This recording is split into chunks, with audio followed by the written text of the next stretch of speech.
இல்லங்களில் இருந்து கொண்டு தீப ஒளி திருநாளில் இந்த அற்புதமான பட்டிமண்டபத்தை கண்டு களித்துக் கொண்டிருக்கக்கூடிய மக்கள் தொலைக்காட்சியினுடைய ரசிக பெருமக்களுக்கு இனிய தீப ஒளி திருநாள் வாழ்த்துக்களை சொல்லி அற்புதமான பட்டிமண்டபத்தை தொடங்குகிறோம். இன்றைய சொந்தங்களும் பந்தங்களும் நமக்கு நம்பிக்கை அளிக்கிறதா, கவலை அளிக்கிறதா? இதுதான் இன்றைய பட்டிமண்டபத்துடைய தலைப்பு.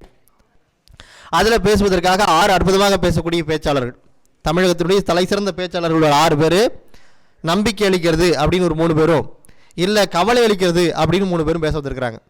நம்பிக்கை அளிக்கிறது அப்படிங்கிறதுனுடைய அணித்தலைவராக அற்புதமாக பேசக்கூடிய பேச்சாளர் சாய்ராம் பொறியியல் கல்லூரியினுடைய தமிழ்துறையினுடைய பேராசிரியர் முனைவர் சா பிரவீன்குமார் அவர்கள். அவர் இன்றைய உறவுகள், இன்றைய சொந்த பந்தங்கள் நமக்கு நம்பிக்கை அளிக்கிறது அப்படின்னு பேசுவதற்காக வந்திருக்கிறார். அவருக்கு துணையாக அற்புதமாக பேசக்கூடிய கவிஞர், தமிழ்நாடு அரசினுடைய பல விருதுகளை பெற்றவர்கள், மாநில அரசினுடைய சாரணர் விருதை, ராஜ் புரஸ்கார் விருதை பெற்ற அற்புதமாக பேசக்கூடிய பேச்சாளர், மயிலாடுதுறையிலிருந்து வந்திருக்கிறாங்க, மயிலை பூ சிவசங்கரி அவர்கள். அதுமாரி அற்புதமாக பேசக்கூடிய, தனக்கே உரித்தானது ஒரு பாணியில் நாவன்மையும் நல்ல சிந்தனையோடும் பேசக்கூடிய நல்ல தமிழ் பேச்சாளர், அற்புதமாக பேசக்கூடிய சொற்பொழிவாளர், மரியாதைக்குரிய ஒரு ஆய்வியல் அறிஞர், அவங்க வேதியியல் கணித பயிற்சியாளர் செல்வி கீர்த்தனா அவர்கள்.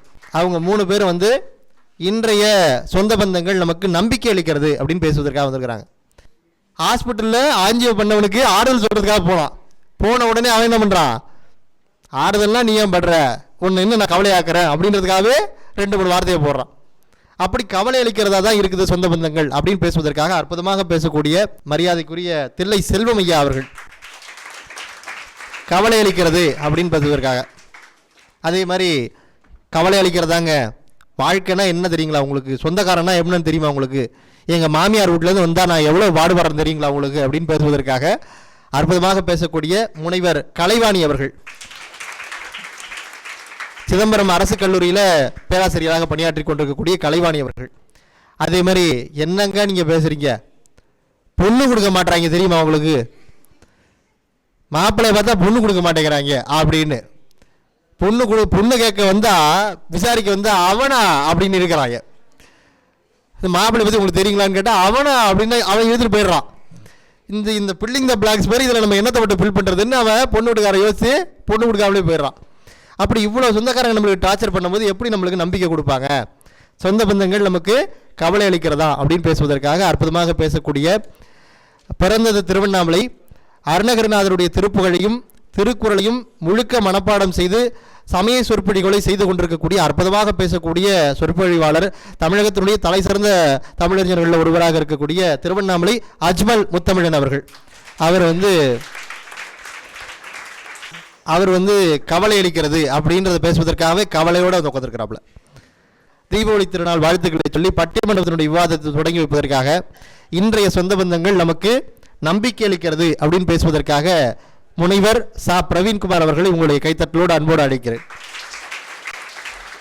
உலகெல்லாம் இருந்து தீபாவளி திருநாளை சொந்த பந்தங்களோடு நம்பிக்கையாகவும் மகிழ்ச்சியாகவும் கொண்டாடி கொண்டிருக்கக்கூடிய தமிழ் உறவுகள் அத்தனை பேருக்கும் தீபாவளி திருநாள் வாழ்த்துக்களை தெரியப்படுத்திக் கொண்டு, அருமையான ஒரு தலைப்பு, காலத்துக்கு ஏற்ற ஒரு தலைப்பு.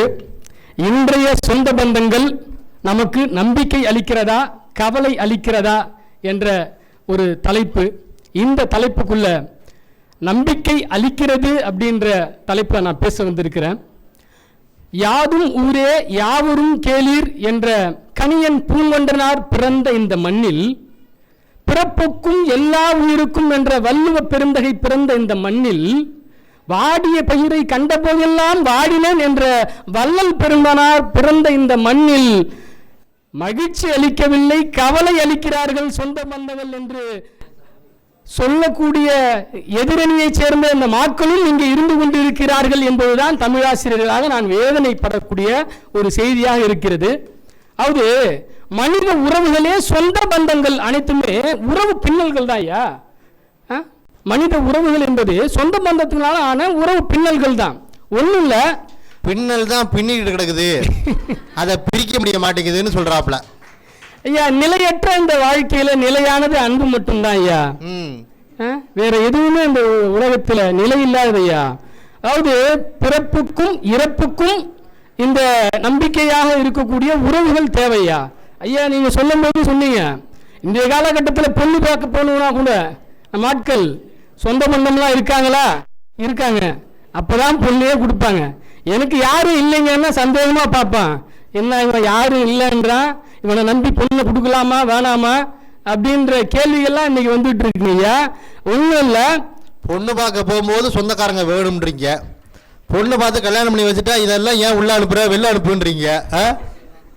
ஐயா சொந்த பந்தங்கள்லாம் இல்லாம வசிக்கலாம் ஐயா, வாழலாம் முடியாது. எப்படி வசிக்கலாம், வாழ முடியாது. வாழ முடியாது ஐயா. வாழ்றதுன்றது சொந்த பந்தங்களோட அன்பு கலந்து வாழ்றதே வாழ்க்கை. ஒன்றும் இல்லையா, ஒன்றும் இல்லை. வாழ்க்கை என்பது மொபைல் மாதிரி தான். ரீசார்ஜ் பண்ணலைன்னா எப்படி அது வேலைக்கு ஆகாது. சொந்த பந்தங்கள் இல்லாத வாழ்க்கையெல்லாம் மகிழ்ச்சி அளிக்கக்கூடிய வகையெல்லாம் இருக்காதுங்க ஐயா. ரீசார்ஜ் 1000 ரூபாய் பண்ணா பரவாயில்ல, 50,000க்கு 60,000க்கு ரீசார்ஜ் பண்ண சொன்னா நம்ம என்ன பண்றது? நடைமுறை சிக்கல் ஐயா அதெல்லாம். ஐயா இருக்கும் போதும் இறக்கும் போதும் பேரை சொல்றதுக்கு சொந்த பந்தங்கள் தேவை ஐயா. சொந்த பந்தங்கள் அதாவது இங்க இருக்கிறவங்க கேட்டா சொந்த பந்தமா கேட்டா இவங்க அது அப்படி பண்ணுவாங்க. அவங்க என்ன மதிக்கிறாங்களா? நல்லா இருந்தாதான் மதிப்பாங்க, கண்டுக்குவாங்களா? நல்லா இருந்தாதான் கண்டுப்பாங்க. பணம் இருந்தாதான் 4 பேர் கூட வந்து நிற்பான். இப்படிதான் குறை சொல்றதுக்காக ஒரு அவங்க பாருங்களேன், அந்த எதிரணியெல்லாம் சோகமாக உட்காந்துட்டு இருக்காங்க. ஏதோ முகத்துல சிரிப்பு இருக்கா பாருங்க. சோகமா இன்னைக்கு தீபாவளி திருநாள் தலைவா, ஒரு மகிழ்ச்சி முகத்துல இருக்கணும் இல்லையா? அது அவர் ட்ரை பண்ணாருங்க, 1/2 மணி நேரம் ட்ரை பண்ணாரு, அது வரல. அதுக்கு அவர் என்ன பண்ணுவாரு? அது மகிழ்ச்சியா வாழ்றதுக்கு தான் வாழ்க்கை. இந்த வாழ்க்கைக்கு தானே நமக்கு சொந்த பந்தம் தேவை. யாருமே இல்லாம தீபாவளி பட்டாசு வெடிக்க கூட 4 பேர் வேடிக்கை பார்க்க கூட ஆள் இல்லை. நீ என்ன பட்டாசு வெடிச்சு என்ன புண்ணியம் இன்னைக்கு? இவர் என்ன பண்ணுவாரு? யாரும் வெடி வெடிக்கிறத பார்க்க கூடாதுன்னு வீட்டுக்குள்ளே வச்சு வெடிப்பாரு. 1000 வாழா வீட்டுக்குள்ள வெடிச்சு, அதனாலதான் ஐயா அப்படி ஆயிட்டாப்ல. உறவுகள் என்பது சித்தப்பா, பெரியப்பா, பெரியம்மா, மாமா, சித்தி, இந்த உறவுகள் எல்லாம் சொல்லி கொடுக்கக்கூடிய இந்த உறவுகள் இருந்தால்தான் மகிழ்ச்சியா இருக்கும் வாழ்க்கை. இதெல்லாம் இல்லாம பிள்ளைகள் வளர்த்தோம்னு வச்சுங்களேன், ஒரு பாட்டி கிட்ட தாத்தா கிட்ட கதை கேட்டு வராத பிள்ளைகள் எப்படி இருக்கும்? பார்த்தாலே ஒரு மாதிரி த்ரில்லிங்கா இருப்பான், அப்படியே ஒரு மாதிரி இருப்பான், எல்லார பார்த்தாலும் பயப்படுவான். சார் ஒன்றும் இல்லை சார், இன்னைக்கு நடைமுறைக்கு வாங்க சார். தேர்வுகள்லாம் நடக்குது இல்லையா? தேர்வுல நல்லா எழுதுற ஆட்கள் படிக்கிறான், எழுதுறான், ஆனால் நம்பிக்கை இருக்க மாட்டுது. நம்ம தேர்வுல பெயிலாகி விடுமோ ஆஹா அப்படின்ற பயத்துல இன்னைக்கு இறப்புகள் அதிகரிச்சிருக்கு. என்ன பயம்னா, நம்ம எடுத்து வந்தது இதுவும் ஒன்னான்றதான் பயமா இருக்கு அவனுக்கு. இது வேறையா இருக்கு அது வேறையா இருக்குன்றது அந்த நேரத்துல பயமா இருக்கு அவனுக்கு. நடுவர்களே இதை சிந்திச்சு பார்க்கணும். எக்ஸாம்ல பாஸ் ஆகி விடுறான், ஆனா பாஸ் ஆகிடுவோமோ ஃபெயில் ஆயிடுவோன்ற பயத்திலே இன்னைக்கு இறந்து விடக்கூடிய மாணவர்கள் இந்த சமூகத்துல நம்ம பார்த்து கொண்டுதான் இருக்கிறோம். நடுவர்களே நம்பிக்கை இல்லை. உறவுகள் அவனை தேற்றும், பார்த்துக்கலாம், இதுவா இருந்தாலும் பயப்படாத. நட்பு என்ற உறவுகள் இருக்கு. மச்சான் ஏதாவது பார்த்துக்கலாம்டா, என்னடா இந்த எக்ஸாம் போனா அடுத்த எக்ஸாம்ல இந்த எக்ஸாம் எழுதி முடிச்சுட்டு போயிட வேண்டியதான். இதெல்லாம் உறவுகள் தான் நடுவர்கள் நமக்கு கொடுக்கும் ஒரு நம்பிக்கை அப்படின்றத. இது எப்படி நம்ம இருக்கு? பாரதிதாசன் ஒரு பாடல்ல ஆல்ரெடி சொல்லிட்டு போயிட்டார் நடுவர்களே. கிளையினில் பாம்பு தொங்க வீழென்ற தொட்ட குரங்கு விளக்கினை தொட்ட குடந்தை வெடுக்கென்ன இழுத்ததை போல் கீழுள்ள கிளைகள் தோறும் குதித்து குதித்து தாவி தாவி ஒளிப்பாம்பாய் எண்ணி எண்ணி உச்சி போய் தன்வால் பார்க்கும் குரங்கு அப்படின்னு இருப்பாரு. எல்லார பார்த்தாலும் பயம். யார பார்த்து சொல்றீங்க குரங்குன்னு? எழுத்தாப்புல இருக்க 3 பேரை பார்த்து சொல்றீங்க நடுவர்களே. அதை நான் சொல்லவே மாட்டேன். இவர் சொல்லலையா, பாரதாசனே சொல்றாரு அவங்க குரங்குன்னு. ஆகவே ஒன்றும் இல்லை, பட்டினத்தார் ஒரு வரிகள் சொல்லி நான் நிறைவு பண்ணிக்கலாம் அப்படின்றேன். பட்டினத்தார் சித்தர்களை ஒருத்தர் நீங்க கேள்விப்பட்டிருப்பீங்க. அவர் சொல்றாரு, எல்லாரும் கடந்து பற்றற்ற நிலைக்கு அவர் போயிடுவாரு, துறவு நிலைக்கு கூட போயிடுவாரு. ஆனாலும் கூட அன்னை அப்படின்ற உறவுகள் அவரு அந்த இடத்தை விட்டு வர முடியல. பார்த்தீங்கன்னா 2 திங்களாய் அங்கமெல்லாம் 110 பையல் என்ற போதை பரிந்தெடுத்து செய்ய 2 கைபுற தேதி கனவுளை தின்னால எப்பிறப்பில் காண்பெனி வட்டிலும் தொட்டிலும் மார் மேலும் தோல் மேலும் கட்டிலும் வைத்தென்னை முட்ட சிறகிட்டு சீராட்டி காப்பாட்டி தாய் தனக்கு எரிய தழல் முட்டுவேன் அரிசியை நான் இடுவேன் ஆத்தால் நமக்கு வரிசையிட்டு பார்த்து மகிழாமல் ருசியுள்ள தேனே திரவியமே செல்வ திரவியப்போ மானே என்று அழைத்த வாய்க்கு அள்ளி இடுவது அரிசியோ தாய் தலைமையில் கொள்ளித்தனை வைப்பனோ பூசாமல் முகமேல் முகம் வைத்து முத்தாடி என்ற மகனே என்று அழைத்து வாய்க்கு அப்படின்னு உறவுகளை அவர் கடக்க முடியாத ஒரு சூழ்நிலை நடுவர்களே. இன்னைக்கு நாம் தாய் தந்தை அண்ணன் தம்பி அக்கால் தங்கச்சி சித்தப்பா மாமா பெரியப்பா என்ற உறவுகள் எல்லாம் அடுத்த தலைமுறைக்கு சொல்லிக் கொடுக்க வேண்டிய இடத்தில் இருக்கிறோம். அந்த உறவுகள் மூலம் கிடைக்கக்கூடிய மகிழ்ச்சியை நாம கொண்டாட வேண்டிய சூழல் இருக்கிறோம் அப்படின்றத கவனத்தில் எடுத்துக்கொண்டு இப்பேற்பட்ட ஒரு நல்ல ஒரு திருநாள்ல நடுவர் அவர்கள் நீங்க அழைப்பீர்கள் அப்படின்றதுக்காகவே பட்டிமன்ற சொந்தங்கள்லாம் நம்பிக்கையோடு வந்து இங்கே உட்கார்ந்து கொண்டிருக்கிறார்கள். ஆக இன்னைக்கு தீப ஒளி திருநாளில் எல்லோரும் சுற்றத்தார் மற்றும் உறவினர்கள் சொந்த பந்தம் ஒன்று எல்லாரோடையும் மகிழ்ச்சியாக ஒன்றாக உட்கார்ந்து தீபாவளியை கொண்டாடி கொண்டு கிடைக்கிற நேரத்தில் தொலைக்காட்சியை பார்த்துட்டு இருக்காங்க. அவங்க பார்க்கக்கூடிய நேரத்தில் நீங்க வந்து இல்லை இது மகிழ்ச்சி இல்லை சொந்த பந்தம் கவலைன்னு சொல்லிட்டீங்கன்னா நடுவர் அவர்களே சிந்திச்சு பாருங்க. இந்த தீபாவளி ரொம்ப நிறைவான மகிழ்ச்சியான தீபாவளியை போகணும். ஒரே ஒரு செய்தியை சொல்லி நான் முடிச்சுக்கிறேன். ஒன்றும் இல்லை நடுவர்களே, சொந்த பந்தத்துக்குள்ள சண்டை சச்சரவுகள் வரத்தான் செய்யும். எதிர்பார்ப்புகள் இருக்கும்போது எல்லாமே சாத்தியம்தான் நடுவர் அவர்களே. நான் ஒரு மாணவர்கிட்ட கேட்டேன் நம்ம கல்லூரியில், ஏமா நல்லா தானே பேசிட்டு இருந்தேன், ஏன் அந்த பக்கத்து பெஞ்சில் இருந்துட்டு பொண்ணுகிட்ட பேசுறதை நிறுத்திட்டேன்னு கேட்டேன். அது ஒன்றும் இல்லை, நான் ஒரு கதை ஒன்று சீரியஸாக சொல்லிட்டு இருக்கும்போது வந்துருச்சு நடுவர் அவர்களே. என்ன அர்த்தம்? ஒண்ணுல நடுவர்களே, அந்த வார்த்தையை கூட தாங்கி கொள்ள முடியாத அளவுக்கு இன்னைக்கான காலகட்டத்தில் உறவுகள் இருக்கு. இது ஒரு நல்ல பாயிண்ட்டுங்க, இது ஒரு சூப்பரான பாயிண்ட்டுங்க. ஆகவே இந்த உறவுகளை எல்லாம் பலப்படுத்த வேண்டிய தேவையும் அவசியமும் நடுவராகி உங்களுக்கு இருக்கிறது என்ற அந்த நினைவோடு நீங்கள் கொடுக்கிற தீர்ப்பு எங்களுக்கும் இந்த தொலைக்காட்சிக்கும் இங்கே பார்த்து கொண்டிருக்கிற அத்தனை உறவுகளுக்கும் இங்கே இருக்கக்கூடிய அந்த மாணவ கண்மணிகளுக்கும் நம்பிக்கை அளிக்கக்கூடிய வகையில் உங்களது தீர்ப்புகள் இருக்க வேண்டும் என்று நம்பிக்கொண்டு நாங்கள் இந்த பேச்சை நிறைவு செய்கிறோம். வாய்ப்பளித்த உங்கள் அத்தனை பேருக்கும் எனது நெஞ்சார நன்றிகளை கூறி நன்றி, வணக்கம். நல்ல அற்புதமான பேச்சு. யாதும் ஊரே யாவரும் கேளீர் அப்படின்னு கணியன் பூங்கனுடைய உரையை சொன்னார். அது பார்த்தீங்கன்னா யாதும் ஊரே யாவரும் கேளீரா, எல்லாருமே நமக்கு சொந்தக்காரங்க அப்படிங்கிறாரு கணியன் பூங்குன்றன். எல்லா ஊரும் நம்ம ஊர், எல்லாரும் நமக்கு சொந்தக்காரங்க அப்படிங்கிறாரு. அப்பேற்பட்ட வாழ்க்கை நம்முடைய வாழ்க்கை அப்படின்னு சொல்றாரு அற்புதமா. யாரெல்லாம் நமக்கு சொந்தக்காரங்க இல்லை, எல்லாரும் தான் நமக்கு சொந்தக்காரங்க, அவரும் நமக்கு சொந்தம் இவரும் நமக்கு சொந்தம் அப்படின்னு அப்படி நினைக்கிச்சு நம்முடைய வாழ்க்கையை வாழணும். அதை விட்டு சொந்தக்காரங்களாம் நம்பிக்கை இல்லை அப்படின்னு சொல்லலாமா அப்படின்னு ரொம்ப அற்புதமாக கேட்டார். கணவன் மனைவிக்குள்ளே இருக்கிற சிறப்பு, நண்பர்களுக்குள்ளே இருக்கிற சிறப்பு எவ்வளவு அழகாக சொன்னார் பாருங்க. எனக்கு உண்மையாலுமே மகிழ்ச்சியான விஷயம் என்னன்னா, இப்போ இருக்கிற தாய் தந்தையர்கள்லாம், இந்த தலைமுறை தாய் தந்தையர்கள்லாம் அந்த பிள்ளைகளுக்கு சொல்லியே வளர்க்குறாங்க. முன்னெல்லாம் வந்து ஒரு 3 பொம்மை இருக்கும்.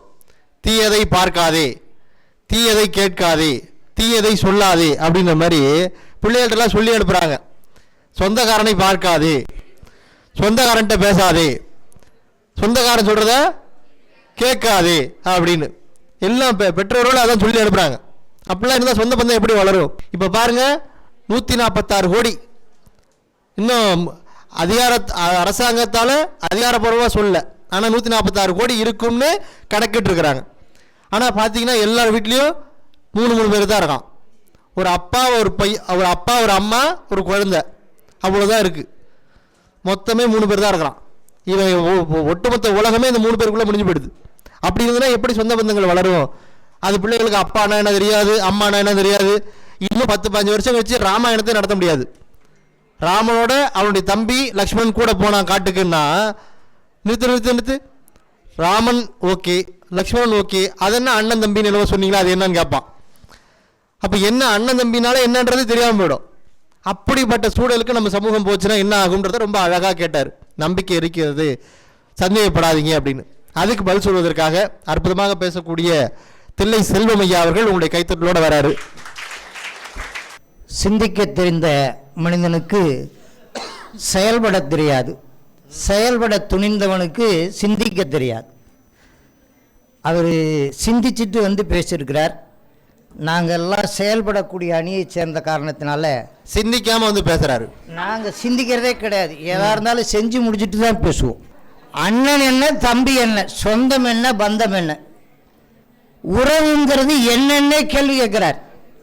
சொந்த பந்தங்கள் இன்று எப்படி இருக்கு அப்படிங்கிறதுக்கு ஒரு உதாரணம், பிறந்த பிள்ளை வெளிநாட்டில் இருக்கு, பெத்த அம்மா அப்பா கிராமத்தில் இருக்கிறாங்க.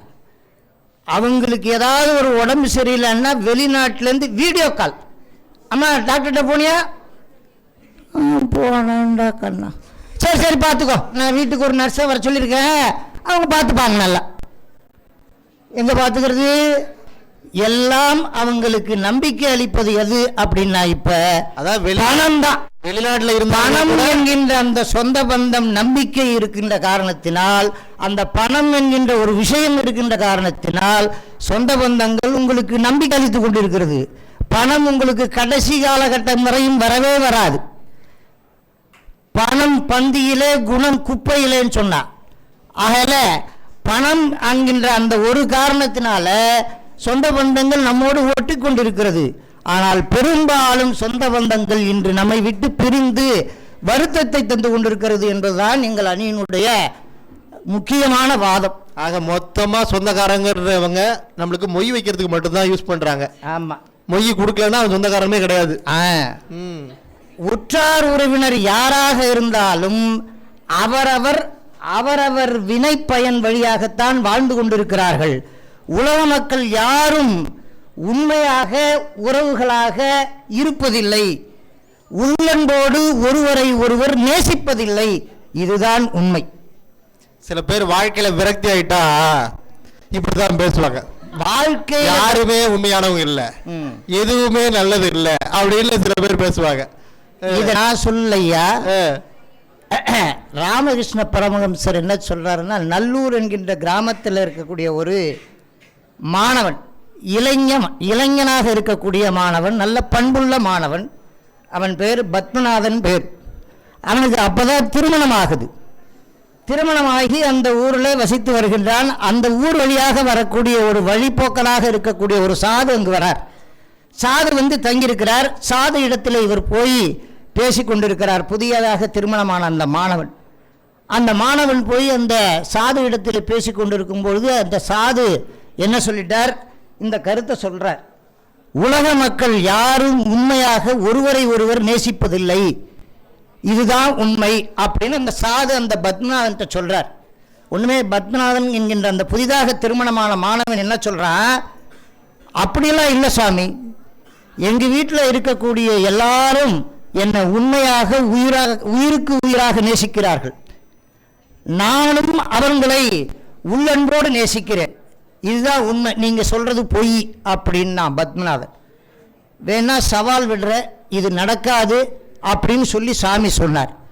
எப்படி அப்படின்னு கேட்டாப்புல அவர் என்ன சொன்னார், ஒரு குளிகைங்கிற ஒரு பொருள் அதை கொடுத்து கையில் வச்சுக்கோ, உங்கள் வீட்டில் இருக்கும்போது பேசிக்கிட்டே இருக்கும்போது இடையில் அந்த குளிகையை வாயில் போட்டு முழுங்கி கொஞ்சம் தண்ணி குடிச்சுக்கோ. அதுக்கப்புறம் கொஞ்சம் கொஞ்சமாக உன்னுடைய நிலை மாறும். நீ ஆனால் உயிரோடு தான் இருப்ப. அப்போ நான் உங்கள் வீட்டுக்கு வர்றேன். அப்போ நடக்கக்கூடிய சம்பவங்கள்லாம் எப்படி இருக்குங்கிறத நீ உணர்ந்து பார் அப்படின்னார். அதே மாதிரியே அந்த பத்மநாதன் என்கின்ற மாணவன் என்ன பண்ணால், அந்த குளிகை என்கின்ற அந்த பொருளை வாய்க்குள்ளே பேசிகிட்டே இருக்கும்போது போட்டான். கொஞ்ச நாள் கழிச்ச உடனே அவனுக்கு அப்படியே கண்ணெல்லாம் போய் அப்படியே சொருகிடுச்சு. சொருகினோடனே அவன் சாகக்கூடிய நிலைக்கு, உடலில் உள்ள இதற்குடைய நிலைக்கு அப்படியே போயிட்டான். ஆனால் உயிரோடு தான் இருக்கான். அப்படி இருக்கும்போது அந்த வீட்டுக்கு அந்த துறவி வரார். துறவி வந்த உடனே இவன் சாகக்கூடிய நிலைமையில் இருக்கிறான், எப்படியாவது இவனை உயிரை காப்பாற்றணுமே அப்படின்னு சொல்லி, எப்படியாவது காப்பாற்றுங்க சாமி அப்படிங்கிறாப்பு. உடனே அந்த சாமியாராக வந்த அந்த சாது என்ன சொன்னார், இவனை காப்பாற்றுறதுங்கிறது ஒரு பெரிய விஷயமே இல்லை, ஆனால் ஒரு கண்டிஷன். என்ன கண்டிஷன் அப்படின்னா, அந்த கல்யாணத்துலலாம் அந்த இது வச்சுருப்பாங்களே, அந்த ஓலை மாரி, அதை நான் ஒரு கையில் கட்டிப்பேன், இன்னொரு முனையை அவன் முனையில் கட்டிப்பேன். அது மாதிரி இந்த வீட்டில் யார் அவனுக்கு உயிர் கொடுப்பதற்கு தயாராக இருக்கீங்க? இன்னும் அவன் பிராணம் போகலை, பிராணம் இருக்கு, யார் நீங்கள் தயாராக இருக்கீங்கன்னு கேட்டார். முதல்ல அப்பாவை கூப்பிட்டு கேட்டார். யார்? அந்த பையனோட அப்பாவை. இப்போ அவன் உள்ள எல்லாம் இருந்து அதை கவனித்து கொண்டு இருக்கிறான். அந்த பையனோட அப்பா வந்தார். பையனோட அப்பாட்ட கேட்டோன்னா அவர் என்ன சொன்னார், நான் காசிக்கு போய் என்னுடைய கடமைகள்லாம் முடிச்சுட்டு வரணும்னு இருக்கிறேன். என்னுடைய முக்கியமான எண்ணம், கொள்கை அதுதான். அதை முடிக்கணுங்கிறதுனால என் உயிரை கொடுக்கறதுக்கு நான் தயாராக இல்லைன்னு சொல்லிட்டார் அவங்க அப்பா. அந்த பையனோட அப்பா. இப்போ இதெல்லாம் அவன் உயிரோடு இருக்கிறவன் உள்ள கேட்டுக்கிட்டு இருக்கிறான். சரி, அடுத்தது அம்மாவை கேட்டாப்புல. அம்மாவை கேட்டோன்னா அவங்க அம்மா என்ன சொன்னாங்க, என்னுடைய இளைய மகளுக்கு நான் செய்ய வேண்டிய திருமணம் கடமைங்கள்லாம் இருக்குது, அதை செஞ்சு முடிக்கணும், அதனால் நானும் உயிரை கொடுக்க தயாராக இல்லைன்ட்டான். தயாராக இல்லைன்னு சரி முடிஞ்சுது. அடுத்தது மனைவி கிட்ட வந்தான். பாருங்க, உற்றார் உறவினர் எப்படி இருக்காங்கன்னு மனைவிட்ட வந்து கேட்டார். மனைவிட்ட வந்து கேட்டோன்னே மனைவி என்ன சொன்னாங்க, என்னுடைய தங்கச்சி மகள் ஒருத்தி இருக்கிறா, தங்கச்சி இறந்து போயிட்டா, அந்த மகளை வளர்த்து அவளுக்கு திருமணம் முடித்து நல்ல இடத்துல பார்த்து கல்யாணம் பண்ணி கொடுக்கணும், அதனால என்னாலையும் முடியாதுன்ட்டா. எப்படி இருக்கு பாருங்க உற்றார் உறவினருடைய நிலை, என்னாலையும் முடியாது அப்படின்ட்டா. இதையெல்லாம் உயிரோடு இருக்கக்கூடிய பத்மநாதன் உள்ளார்ந்த நிலையோடு கேட்டுக்கொண்டு இருக்கிறான். எப்படி இருக்கு உறவுகள், எப்படி இருக்கு பந்தங்கள் என்பதை கேட்டுக்கொண்டு இருக்கிறான். அப்படி கேட்டுக்கொண்டு இருக்கும்போது மனைவி முடியாதுன்ட்டா. இப்போ இவன் உயிருடைய நிலைமை ரொம்ப மோசமாக இருக்கு, என்ன பண்ணுறது அப்படின்னு சொன்னாப்புல. இப்போ இந்த சாமியார் என்ன சொன்னார், நான் வேணா இந்த பையனுக்கு உயிர் கொடுக்கட்டுமா அப்படின்னு. இது உண்மையான நிகழ்வாக இருந்தாலும் சரி, அவர் கொடுத்து காப்பாற்றட்டும் அப்படிங்கிறதாக இருந்தாலும் அங்கே எல்லாரும் எப்படி இருக்கிறாங்க, போலியா நடிக்கிறாங்க. வேண்டாம் சாமி, வேண்டாம் சாமி, உங்கள் உயிரை கொடுக்க வேண்டாம் சாமி, எப்படி போலியா. அவர் செத்தாலும் பரவாயில்லைங்கிறது உள்ளுக்குள்ள அன்பு. ஆனால் அங்கே இருக்கக்கூடிய அவங்க அம்மா அப்பா மனைவி எல்லாரும் வேண்டாம் சாமி வேண்டாம், நீங்கள் உங்கள் உயிரை கொடுத்து காப்பாற்ற வேண்டாம் அப்படின்னு போலியாக நடிக்கிறார்கள். அப்போ அவர் என்ன சொல்கிறாரு, நான் என் உயிரை கொடுத்து அவனை காப்பாற்றுறேன், இதுலேருந்து இந்த உயிர் அங்கே போனால் ஒரு உயிர் பிரிஞ்சிடும், அதனால் நான் ஒரு ஞானி, ஒரு சாதுக்களுக்கு உயிர் போகக்கூடிய நிலை ஒரு பெரிதில்லை, ஆகையில நான் அவனை உயிரை கொடுத்து காப்பாற்றுறேன் அப்படின்னார். அப்போ இந்த சாது என்ன பண்ணார், இதேமாரி பண்ணார். இவருடைய உயிர் அங்கே போணுச்சு. போன உடனே அவன் அதற்கு முன்னாடியே என்ன ஆயிடுச்சுன்னா, அந்த குலுகி செயல்படக்கூடிய விதம் இருந்ததில்ல, அது முடிஞ்சு போச்சு. அவன் ஏஞ்சிட்டான். இவர் அந்த உயிரை கொடுக்கறதுக்கு முன்னாடியே ஏஞ்சிட்டான். ஏஞ்ச உடனே இப்போதான் எனக்கு ஞானம் கிடைத்தது சாமியே, எல்லாரையும் பற்றி நான் இப்பொழுதுதான் புரிந்து கொண்டேன், நீங்கள் முன்பே கூறியது நான் உண்மை என உணர்ந்து கொள்கிறேன், ஆகையால் நான் சொந்த பந்தங்களோடு வாழ்வதை விடுத்து நீங்கள் சொல்வது போல் இறை அன்போடு இறையோடு வாழ கற்றுக்கொள்கிறேன், இறை உணர்வை நான் பெறுகிறேன், உங்களோடு உங்களுக்கு சீடனாக இருக்கிறேன்னு சொல்லி அந்த பத்மநாதன் அந்த சாதுகிட்ட சொன்னார். எல்லாரும் சொந்த பந்தங்கள் என்பது எப்படி இந்த காலத்துல இருக்கு, எல்லாரும் சாதுக்கள்கிட்ட போங்கன்னு நான் சொல்ல வரல, எப்படி இருக்குங்கிறதுக்கான ஒரு உதாரணம் தான் இது. ஆகவே இந்த காலகட்டத்தில் சொந்த பந்தங்கள் என்பது இப்படி ஒரு வருத்தம் அளிக்கக்கூடிய நிலையில, யாரும் எதிர்பார்க்காத நிலையில, எதிர்பார்க்கின்ற பொழுது உதவி செய்ய முடியாத நிலையில அந்த சொந்த பந்தங்கள் இருந்து நமக்கு என்ன பயன்? எவ்வளவுதான் காசு இருந்தாலும் ஒரு கஷ்டமான நேரத்தில் போய் அவர்கிட்ட கேட்கிறார், கேட்டா வச்சிருந்தா கூட இல்லை எனக்கு அது இப்போ தேவைப்படுது, நான் உனக்கு இப்போ கொடுக்க முடியாது. இவர் உயிருக்கு போறார், அவர்கிட்ட காசு இருக்கு, ஆனால் கொடுத்து உதவ முடியாத நிலைன்னு சொல்லி சமாளிக்கிறார். அப்படிப்பட்ட நிலையில இன்றைய சொந்த பந்தங்கள் இருக்கிறது. அதுபோல இப்ப இருக்கக்கூடிய சொந்த பந்தங்கள் நம் வாழ்விலே கவலை அளிக்கிறது.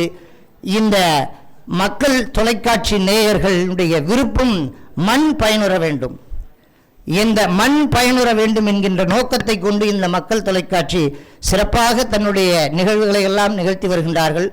அந்த நிகழ்வுகளை பார்த்து வரக்கூடிய நேயர்களாக இருக்கக்கூடிய நாமும் இந்த கல்லூரியைச் சேர்ந்த இருபால் மாணாக்கர்களும் இந்த தீபாவளியை சிறப்பாக கொண்டாடுவோம். நாம் நமக்குள் உள்ள உண்மையை உணர்ந்து ஒளி விளக்காக பிறந்து சொந்த பந்தங்கள் நமக்கு கவலை அளித்தாலும் நம்பிக்கை அளித்தாலும் நாமாக இருந்து வாழ்க்கை வாழ்வோம் என்று சொல்லி நிறைவு செய்கிறேன். நன்றி, வணக்கம். ரொம்ப அற்புதமான பேச்சு, ரொம்ப சிறப்பா. இவரை மாதிரி ஏகப்பட்ட கதையெல்லாம் சொல்லாம 3 கதையவே ரொம்ப நேரம் பேசி எவ்வளவு ஒரு கதைக்குள்ள நுட்பமா உள்ள நுழைஞ்சி நம்மளுக்குள்ள ஒரு நல்ல செய்திகளை சொன்னார். அதாவது பகட்டுக்கு கிடைக்கிற பெருமையை விட உண்மைக்கு கிடைக்கிற திட்டு ரொம்ப பரவாயில்லைங்கிறார். பகட்டுக்கு கிடைக்கிற பெருமையை விட உண்மைக்கு கிடைக்கிற திட்டு பரவாயில்ல, நீங்க பெருமையா பொய்களை சொல்லி பாராட்டு வாங்குறத விட நான் உண்மையை பேசி திட்டு வாங்கிட்டு போறேங்கிறார். உண்மையை பேசி திட்டு வாங்கிட்டு போறேங்கிறார். இல்லை, அது எப்படிங்க நீங்கள் அப்படி சொல்லலாம்? என்னுடைய சொந்த பந்தங்களால் தான் நான் இப்படி ஒரு நல்ல நிலைமைக்கு வந்துருக்கிறேன், அப்பாவும் அம்மாவும் நம்முடைய சொந்தக்காரங்களும் தான் நம்மளுடைய வளர்ச்சிக்கு பெரிய காரணமாக இருக்கிறாங்க அப்படின்னு பேசுவதற்காக அற்புதமாக பேசக்கூடிய மயிலாடுதுறையிலேருந்து வந்திருக்கக்கூடிய மயிலை சிவப்பிரியா அவர்கள். பல தொலைக்காட்சிகள் மக்களை தேடி போகலாம், ஆனால் மக்களின் மனதை தேடி வென்ற ஒரே தொலைக்காட்சி மக்கள் தொலைக்காட்சி.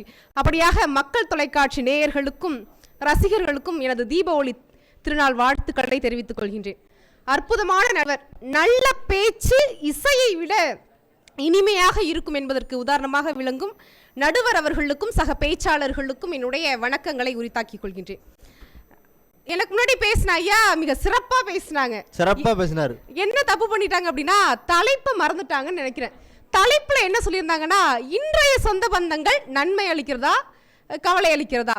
ஐயா ஆதி காலத்துல உள்ள எடுத்துக்காட்டுலாம் சொல்றத பார்த்தா ஐயா அந்த காலத்துல உள்ள சொந்தங்களை நினைச்சிட்டு சொல்லியிருப்பாங்கன்னு நினைக்கிறேன். அவர் எடுத்துட்டு வந்த பேப்பர் கரெக்ட், ஆனா அது நேத்திய பட்டிமன்றம் அப்படிதான் இருக்கும் போலங்க ஐயா. ஐயா, மனிதன் கடைசி வரையே தனியா வாழ முடியுமா அப்படின்னா நிச்சயமா முடியாது. ஏதோ ஒரு கட்டத்துல பாசம் பந்தம் உறவுன்னு எல்லாம் தேவைப்படக்கூடிய ஒன்றாக தான் இருக்கும். ஆனால் இந்த காலகட்டத்துல அந்த சொந்த பந்தங்கள் மாறிவிட்டதா இல்லை அப்படியே இன்னும் நம்பிக்கை அளிக்கக்கூடியதாக இருக்கிறதா என்பதுதான் சிந்தனைக்குரிய கேள்வி. நம்மளுடைய சொந்த பந்தங்கள் மன நிறைவான நம்மளை வச்சுக்கிறாங்க அப்படின்னா அதுதான் நிதர்சனமான உண்மையும் கூட. நிம்மதியா இருக்கிறோம் தெரிஞ்சாலே விட மாட்டானே, அப்படி இருக்காங்க இந்த காலகட்டத்திலையும். இப்போ நம்ம எப்படி இருக்கோம் அப்படின்னா வேகமான சூழல்ல, அதாவது வேலை சமூக ஊடகங்கள் தொழில்நுட்பங்கள் அப்படின்னுட்டு நம்ம ஒரு பிஸியான வாழ்க்கையில இருந்தாலும் கூட அந்த சிறு வேலை நிமித்தத்திலையும் சிறு இடைவெளி கிடைக்கின்ற பொழுது அம்மாவோட அன்பையோ அப்பாவோட பரிவையோ நண்பர்களோட ஆதரவையோ உறவுகளின் உணர்வுகள் இன்றைக்கும் நம்பிக்கை உடையதாகவும் உற்சாகத்தை தரக்கூடியதாகவும் தான் இருக்கிறது. அதுதான் நிதர்சனமான உண்மையும் கூட. கடந்த வாரத்துல ஒரு தனியார் தொலைக்காட்சியில ஒரு நிகழ்ச்சி ஒன்று நடந்தது. அதுக்கு ஒரு குடும்பம் வந்திருந்தாங்க திண்டுக்கல்லேருந்து. என்ன அப்படின்னா, அந்த பெண் பெற்றோரை இழந்து முழுவதும் ஆசிரமத்தில் வளர்ந்த ஒரு பெண். நமக்கு யாருமே இல்லையே அப்படின்னு தோன்றுகிற பொழுது திருமணமும் நடந்துச்சு. நடந்த 1.5 மாதத்துல கணவர் விபத்துல இறந்துட்டாங்க.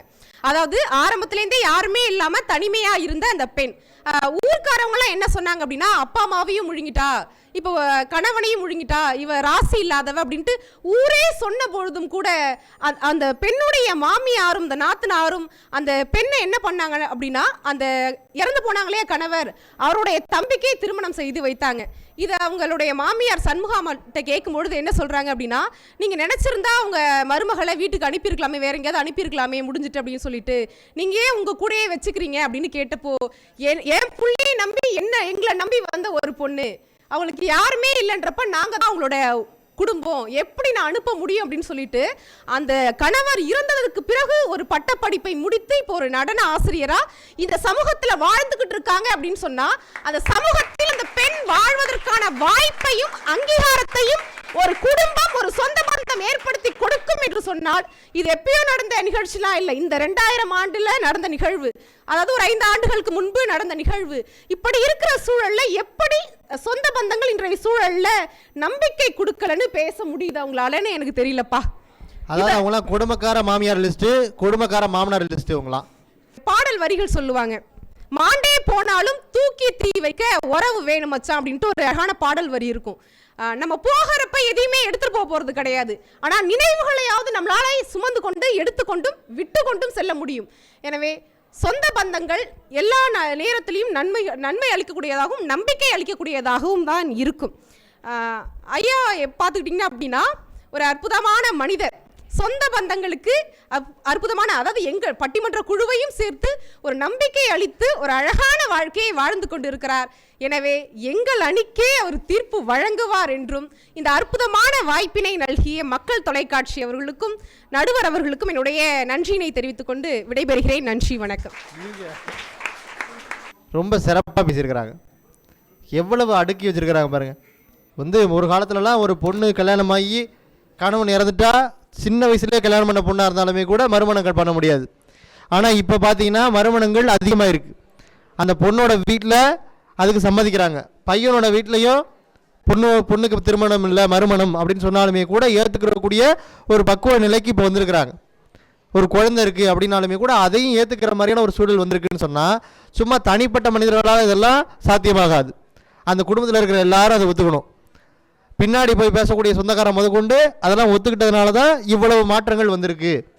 அப்போ ஒரு பொண்ணு கணவன் இறந்துட்டா அவளுக்கு வாழ்க்கையே கிடையாதுங்கிற மாதிரியான சூழல்லேருந்து ஒரு பொண்ணுக்கு இன்னொரு வாழ்க்கை இருக்குது, அவளால் வாழ்க்கையை கண்டினியூ பண்ண முடியும், வெற்றிகரமாக வாழ முடியும், படிக்க வைக்கிறாங்க அப்படிங்கிறதெல்லாம் ரொம்ப அற்புதமாக ஆணித்தரமாக பேசினாங்க.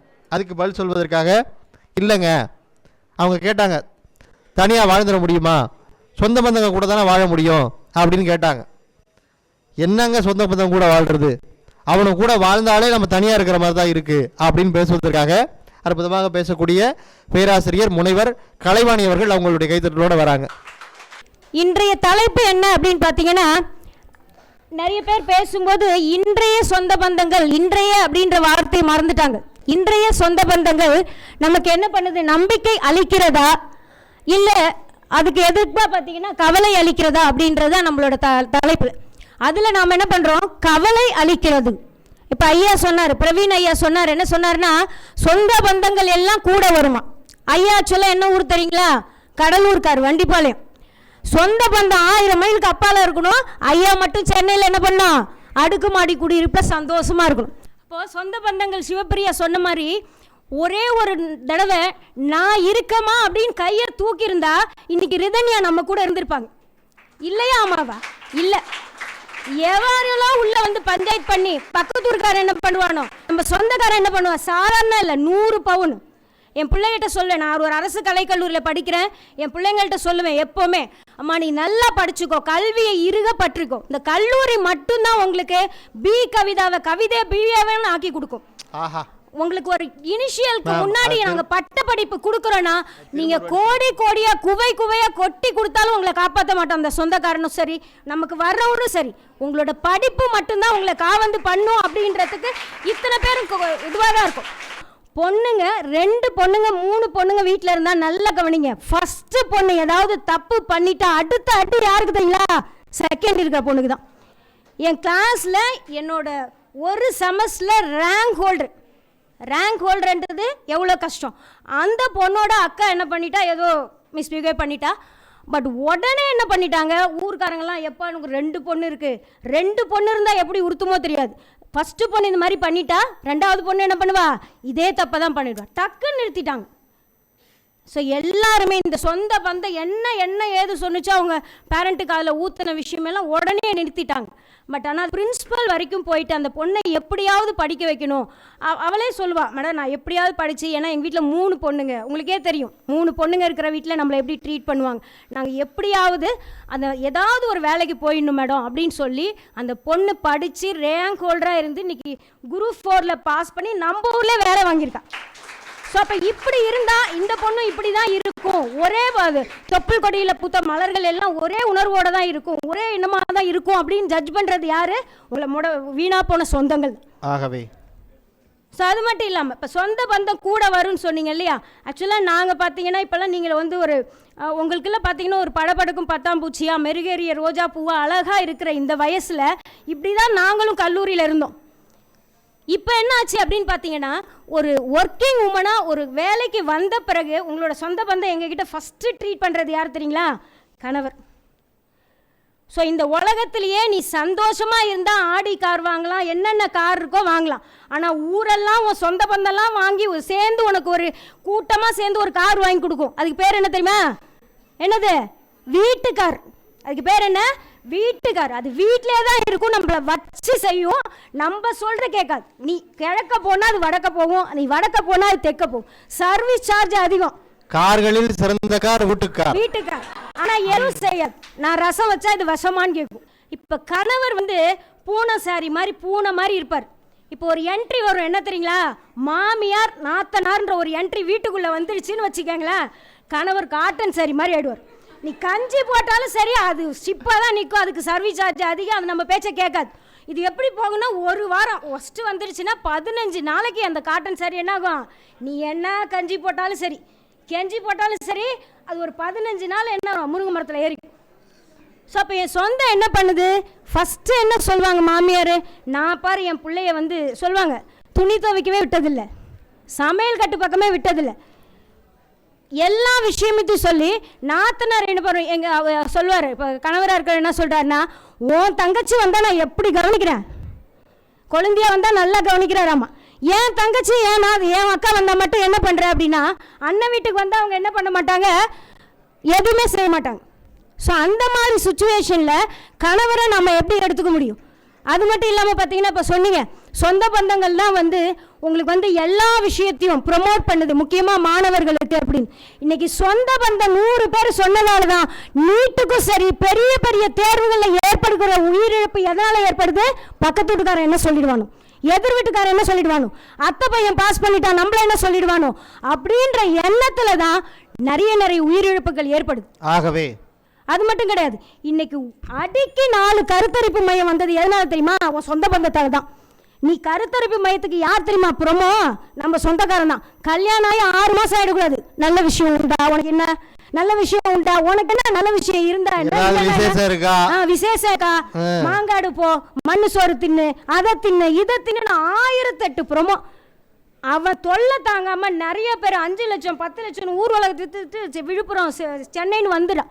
ஏன்னா என்னது அவ்வளோ நொட்ட சொல்றது. ஆகவே அதனால இப்போ அதே மாதிரி நம்ம மாதிரி ஒரு என்னது கவலை அளிக்கிறன்ற ஒருத்தர் என்ன பண்ணிட்டான், ஒரு இஎம்ஐக்கு ஒரு கருத்தரிப்பு மையத்தில் ஒரு இஎம்ஐ போட்டிருக்கான். இந்த மாதிரி உங்களுக்கு இத்தனை ஸ்டேட்டஸில் குழந்தை வேணும்னா 5 லட்சம் இஎம்ஐ தரப்படும். கடுப்பான நம்பால் என்ன கீழே கண்டென்ட் போட்டிருக்கான்னா, இந்த மாதிரி வண்டிக்கு இஎம்ஐ கட்டலைன்னா என்ன பண்ணுவீங்க? வண்டியை தூக்கிட்டு போயிடுவீங்க. இப்போ குழந்தைக்கு இஎம்ஐ கட்டி போனா எதடா தூக்கிட்டு போவீங்க? நான் ஒரு கொஸ்டின் மார்க் போடுறேன். அந்த கொஸ்டினுக்கான ஆன்சரை அடுத்த பட்டிமன்றத்தில் நாங்கள் முடிவு பண்றோம். ஆகவே சரிங்க, முடிச்சிடுறேங்க. ஸோ அதனால இன்னைக்கு மலிவு விலை மாத்திரைகள் அதிகமாயிடுச்சு, தலைவலிக்கு மலிவு விலை மாத்திரைகள் அதிகமாயிடுச்சு. ஆனால் தலைக்கோதும் கைகளை தான் நம்ம என்ன பண்ணிட்டோம், இழந்துட்டோம். எங்களுக்கு நீங்க தலைக்கோதும் கைகளா கூட இருக்க வேணாம், தலைவலியா இல்லாம இருந்தாலே போதும் என்று சொல்லி இந்த பட்டிமன்றத்தை நிறைவு செய்கிறேன். நன்றி, வணக்கம். ரொம்ப அற்புதமான ஒரு பேச்சு. எவ்வளவு பேச்சு பேசுறாங்க தெரியுங்களா? எனக்கு உண்மையாலுமே ரொம்ப மகிழ்ச்சியான விஷயம் என்னன்னா, இவங்க பேசுனது. கவலையான விஷயம் என்னன்னா, இவங்க வீட்டுக்காரன் நினைச்சா கவலையா இருக்கு. நம்மக்கிட்டே பொழுது கட்டுறாங்களே, இந்த வீட்டுக்கார கையில் கிடச்சா என்ன ஆகுறது? அவரை பார்த்தா நீங்கள் பார்த்துருக்கிறது, நீங்கள் பார்த்துருக்க வாய்ப்பு இல்லை. ஒரு அப்ராணியான ஒரு மனுஷனை போட்டு கார்கள்லேயே சிறந்த கார், வீட்டுக்கார் அப்படின்னு ஆரம்பித்து ஏதோ பெருமையாக பேச போகிறாங்கன்னு நினச்சா, போட்டு அவரை பொழுது கட்டுறதுக்கு என்னென்ன வேலையெல்லாம் செய்யணுமோ அதையெல்லாம் சொல்லி ஒரு பெரிய பிரளயத்தையே உண்டாக்கிட்டாங்க. எவ்வளோ விஷயம் சொன்னாங்க தெரியுங்களா? அதுக்கு பதில் சொல்வதற்காக அற்புதமாக பேசக்கூடிய நல்ல தமிழ் பேச்சாளர் நான் கீர்த்தனா அவர்கள் உங்களுடைய கைத்தட்டலோடு வராங்க. ஒரு நிமிஷம் தலைப்பே குழப்பி போயிடுச்சு. உனக்காமா? ஆமா, இவங்கெல்லாம் பேசிட்டு போனதுக்கு அப்புறம் தலைப்பு என்னன்னு ஒரு நிமிஷம் பாக்குற மாதிரி ஆயிடுச்சு. அதாவது ஒரு 5 நிமிஷம் கேட்ட உனக்கே குழம்பி போகுதுன்னா வாழ்க்கை முழுக்க அவங்களோட இருக்கிற அந்த வீட்டுக்காரன் நினைச்சா எனக்கு ரொம்ப கவலையா இருக்கு. இன்றைய சூழ்நிலையில் உறவு சொந்த பந்தங்கள் நம்பிக்கை தருகிறதா கவலை அளிக்கிறதா அப்படின்றதான் தலைப்பு. இப்ப எதிரணி பேசிட்டு போறதெல்லாம் எப்படி இருக்குன்னா 90s வாழ்க்கையை பத்தி பேசிட்டு போயிருக்காங்க. இன்னைக்கு இருக்கக்கூடிய வாழ்க்கை எப்படிப்பட்ட வாழ்க்கை அப்படின்னா 2K உடைய வாழ்க்கை. இப்ப எப்படி இருக்குன்னு ஒரு நிமிஷம் செஞ்சுச்சு பாருங்க. 2K உடைய வாழ்க்கை. ஆமா, அதாவது நம்ம செல்வம் ஐயா பேசுறப்ப சொன்னாங்க, அவர் 70s, அவர் அப்படிதான் பேசுவாப்ல. அம்மாக்கு வீடியோ கால் போட்டு பேசுறாங்க அப்படின்னு சொன்னாங்க. ஒண்ணுமே இல்ல, 2 நாட்களுக்கு முன்னாடி தன்னுடைய தாயை அவரே கூப்பிட்டுட்டு அவருடைய தம்பி வீட்டுக்கு ஏர்போர்ட்ல அனுப்பி வச்சார். அப்படின்னா இவர் சொந்த பந்தங்கள் நம்பிக்கை இல்லைன்னு பேசுறது எப்படி அப்படின்றதா எனக்கு தெரியலன்னு தான் இருக்கு. அதான் இவங்க வீட்டுல இருந்தா வேலை விடுறாங்கன்னு தான் அவங்க தம்பி வீட்டுல கொண்டு போய் விடுறாப்ல. அதாவதுங்க, அவர் தானா ஏத்தி விட்டுருக்கலாம் பேருந்துல, ஆனா இவரே கூப்பிட்டுட்டு அவர் ஏத்தி விட்டார். அப்படின்னா காரணம் என்னன்னா, வேற யாரையாவது அமிச்சா திரும்ப வீட்டுக்கு வந்துருவாங்களோன்னு பயந்து இவரே கொண்டு போய் விட்டுருக்காரு திரும்ப. சரி, இப்போ அவர் நம்ம செல்வமையா பேசிட்டு போனதாகட்டும், நம்முடைய அடுத்து வந்த அம்மையார் பேசிட்டு போறதாகட்டும், எல்லாமே எப்படி இருக்கு அப்படின்னா ஒரு கதை சொல்ற மாதிரி தான் இருக்கு. பொதுவாகவே சொந்தமுள்ள வாழ்க்கை சொர்க்கத்துக்கு மேலன்னு அழகா எங்களுடைய அணி சார்ந்து பேசினாங்க. ரொம்ப அழகான வாழ்க்கை எதுன்னு கேட்டா சொந்தமுள்ள வாழ்க்கை மட்டும்தான். அதனால்தான் ஒரு கவிஞன் அழகாக சொன்னால், சொந்தம் இருந்துச்சு அப்படின்னா எந்த ஒரு சொத்து சுகமும் தேவையில்லை அப்படின்றதான் உண்மை. இன்னைக்கு உள்ள காலகட்டத்தில் ஏதோ ஒரு திருமண நிகழ்ச்சிக்கு போறாங்க அப்படின்னா கூட அங்கு இருக்கின்ற அந்த சொந்தங்களை அரவணைச்சு அந்த நேரத்தை ரொம்ப மகிழ்ச்சியா வச்சிக்கக்கூடிய தருணங்கள் தான் இன்னைக்கு நடந்துட்டு இருக்கு அப்படின்றதான் உண்மை. ஒரு மனிதனுக்கு முதல்ல கிடைக்கக்கூடிய ஒரு சொந்தம் அப்படின்றது யாருன்னு கேட்டா, தொப்புள் கொடி உறவாக இருக்கக்கூடிய தன்னுடைய தாய் தான் அவளுடைய முதல் சொந்தம் என்று சொன்னால், ஒரு தாய் கொடுக்க முடியாத நம்பிக்கை இந்த உலகத்தில் எது இருக்கு? அதாவது நம்மலாம் இன்னைக்கு நிறைய மோட்டிவேஷனல் கிளாஸ் அட்டன் பண்றோம். ஒரு வாழ்க்கையில ரியல் மோட்டிவேட்டர் யாருன்னு கேட்டா தாய் மட்டும்தான். அதாவது என்னுடைய அம்மா எப்படி அப்படின்னா 4 மணிக்கு அங்கே சிதம்பரத்தில் கிளம்பணும், சென்னைக்கு வந்து 10 மணிக்கு 8 மணிக்கு வருவோன்றது எனக்கே தெரியாது. ஆனால் மிக சரியாக ஒரு அழைப்பை விடுத்தாங்க அப்படின்னா அவர்கள் கொடுக்கக்கூடிய நம்பிக்கை என்பது நம்மளுடைய வாழ்க்கையில் மிக தேவையான ஒன்றாக இருக்கு.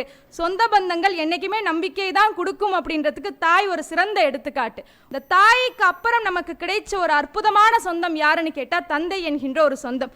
நம்ம எப்படி அம்மாவை ரியல் மோட்டிவேட்டர்ன்றோம் அப்படின்னா ஒரு பார்க்கக்கூடிய ரியல் இன்ஸ்பிரேஷனாக இருக்கக்கூடியவர்கள் நம்மளுடைய அப்பா மட்டும்தான்.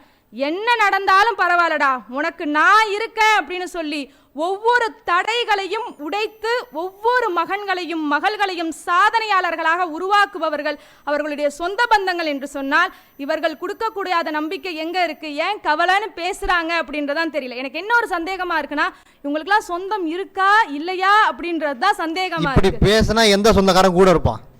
அதாவது பக்தி இலக்கியத்துல ஸ்ரீரங்கத்தில் இருக்கக்கூடிய ரங்கநாத பெருமான் என்ன பண்ணுவார் அப்படின்னா சமயபுரத்தில் இருக்கக்கூடிய தன்னுடைய தங்கைக்கு ஒவ்வொரு ஆடி மாசமும் சீர் அனுப்புவாங்களாம். எப்படி?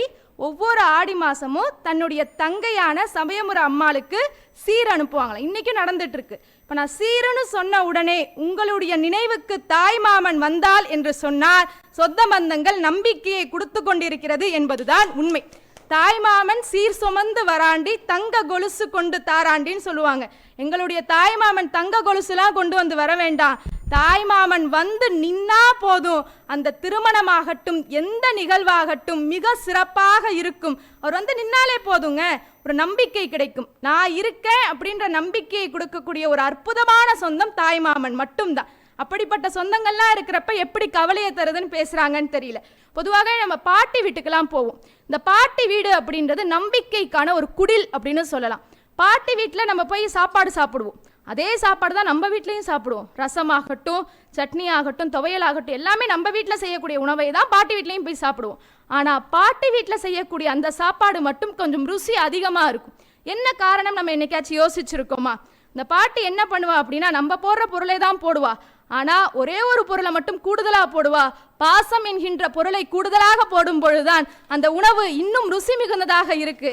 நம்ம அந்த பாட்டி வீட்டுக்கு போயிட்டு திரும்பி வரப்ப இந்த பாட்டி என்ன பண்ணுவா அப்படின்னா 100 ரூபா 200 ரூபா என்ன இருக்கோ நம்முடைய கரத்தை பிடித்து நல்லா இருப்பா, இன்னும் மேலே வரணும் இன்னும் மேலே வரணும் நமக்கு ஒரு நம்பிக்கையை கொடுப்பா பாருங்க. அந்த ஒரு உணர்வு எந்த சொந்த பந்தம் நமக்கு கொடுக்காமல் இருக்கு என்பதனை ஒரு நிமிடம் நீங்கள் சிந்தித்து பாருங்கள். நீங்க வந்து பாட்டியோட கையை பிடிச்சி அன்பு தேடுற குரூப்பு, இவங்க பாட்டியோட சுருக்க பையிலேருந்து காசு திருடுற குரூப்பு. இவங்கள்ட்ட நம்ம எதிர்பார்க்க முடியாதான்? நம்ம ஒரு இரண்டு வாரங்களுக்கு முன்பு உலக செஸ் சாம்பியன்ஷிப் தொடரை பார்த்துருப்போம். அதில் வைஷாலி என்கின்ற பெண்மணி என்ன பண்ணாங்க அப்படின்னா தன்னுடைய சாம்பியன்ஷிப்பை அங்கே பதிவு செஞ்சாங்க. அப்போ அந்த வெற்றி வாகை சூடிக்கொண்டு வெளியில் வராங்க.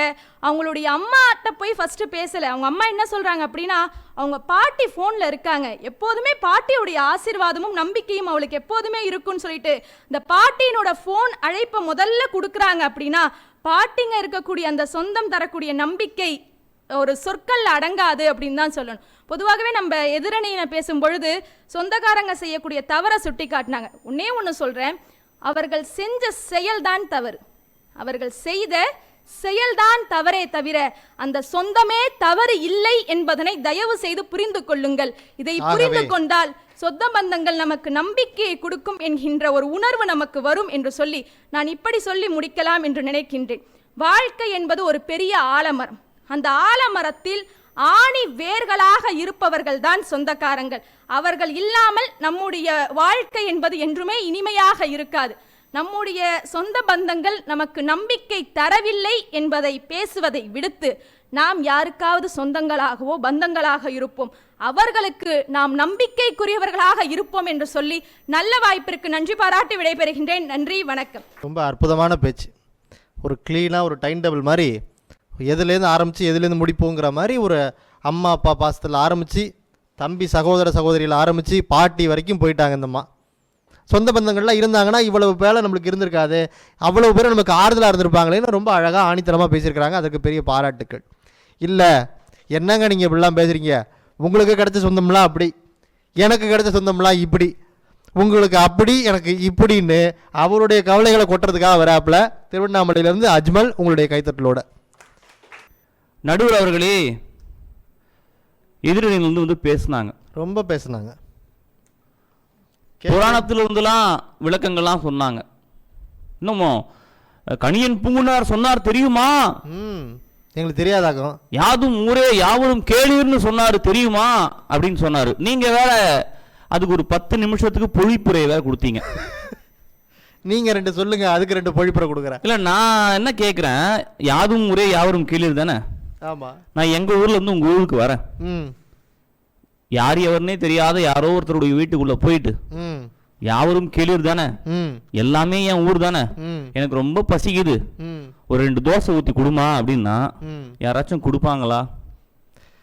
அது சில ஃபேஸ் வேல்யூ இருக்கு, பார்த்தாலே தெரியும் கொடுக்கலாமா வேளாமான்னு. அப்போ நீங்க எதுக்கு நீங்க உறவினர்கள்னா எல்லா இடத்துலயும் இருக்காங்க அப்படின்னு சொல்றீங்க? எனக்கு தெரியல.